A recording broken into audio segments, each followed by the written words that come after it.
Thanks for selling your car to Carvana. Here's your check. Whoa, when did I get here? What do you mean? I swear it was just moments ago that I accepted a great offer from Carvana online. I must have time traveled to the future. It was just moments ago. We do same-day pickup. Here's your check for that great offer. It is the future. It's the present and just the convenience of Carvana. Sorry to blow your mind. It's all good. Happens all the time. Sell your car the convenient way to Carvana. Pickup times may vary and fees may apply.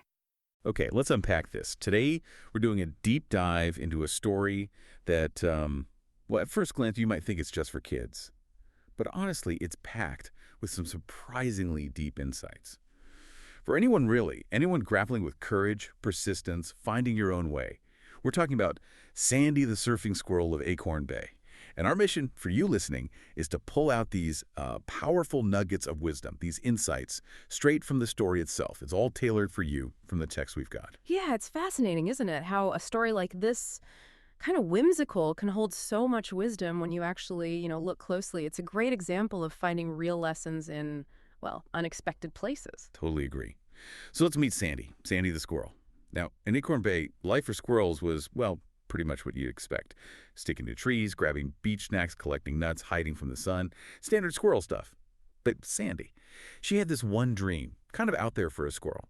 She wanted to ride the waves, just like those cool sea otters she saw.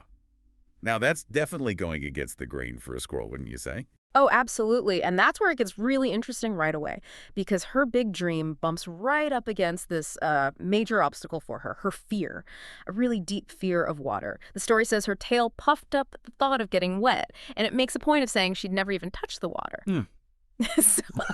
So it immediately posed that question, right? What do you do when the thing you want most is tied directly to your biggest fear? Yeah, that's the real heart of it, isn't it? And what's amazing is how she reacted.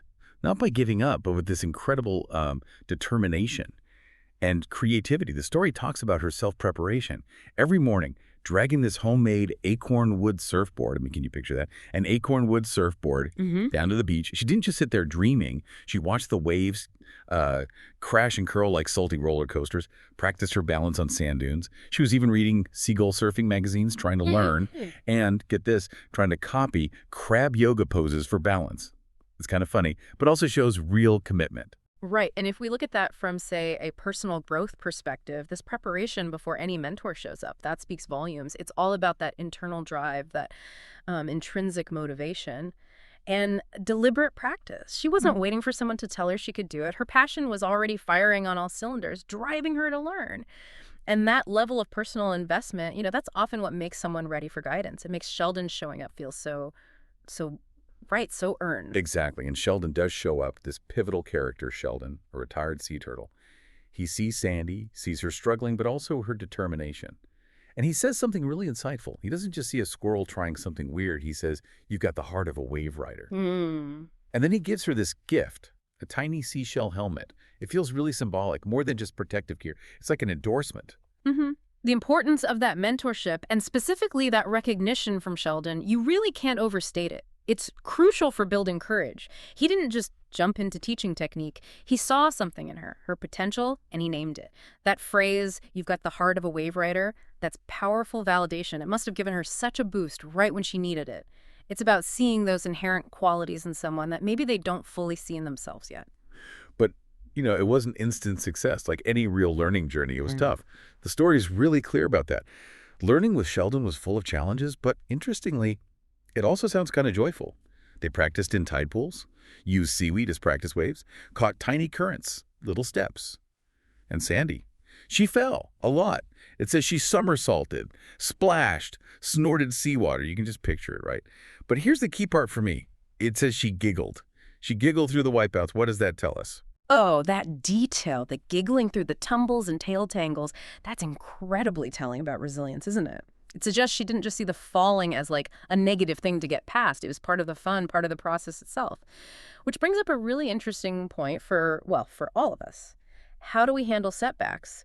Does embracing the failure, maybe even finding some humor in it like Sandy did, does that actually speed up learning? Does it make us more resilient? It kind of reframes failure, doesn't it? Not as an endpoint, but just data, part of the exploration. And that exploration paid off. Eventually, after a week of tumbles and tail tangles, a perfect wave rolled in. This was the moment. She gulped, planted her paws, and zoom. Off she went. The description is great. Zipping across the water like a squirrel-shaped lightning bolt. A real breakthrough. Yeah, and the story doesn't just stop there. It shows the community's reaction, which is immediate and really enthusiastic. It says, the otters cheered, the crabs clapped their claws, and the pelicans did a squawking victory song. It's not just a personal win. It shows how one person pushing boundaries can instantly inspire everyone else. Change the rules, almost. And from then on, she's a local legend, the first squirrel surfer of Acorn Bay. She literally expanded what everyone thought a squirrel could do. And I love this nuance at the end. It says, she still collected nuts sometimes, but only after catching a few waves first. See, that's really interesting. It's not about ditching who you were before. It's about adding this new passion, this new part of her identity into her life.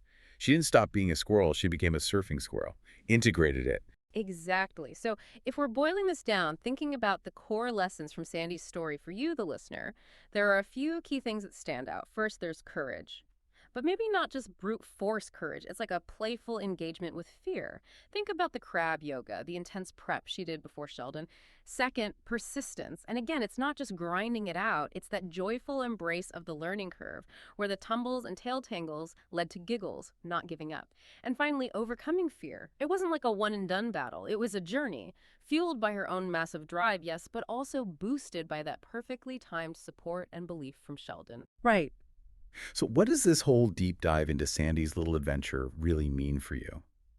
I think it means you don't have to just follow the herd. You don't have to be like everyone else to go after what you want. Be bold enough to carve out your own thing. Find some joy in the learning, even the messy parts when you fall, and then just ride your own wave, like Sandy. This look at Sandy's journey, it really highlights the power of holding on to a dream, doesn't it? And the dedication it takes, and just how cool it is to defy what people expect. And maybe, as we finish up here, it's worth asking yourself, what's your perfect wave? The thing you're kind of yearning to ride?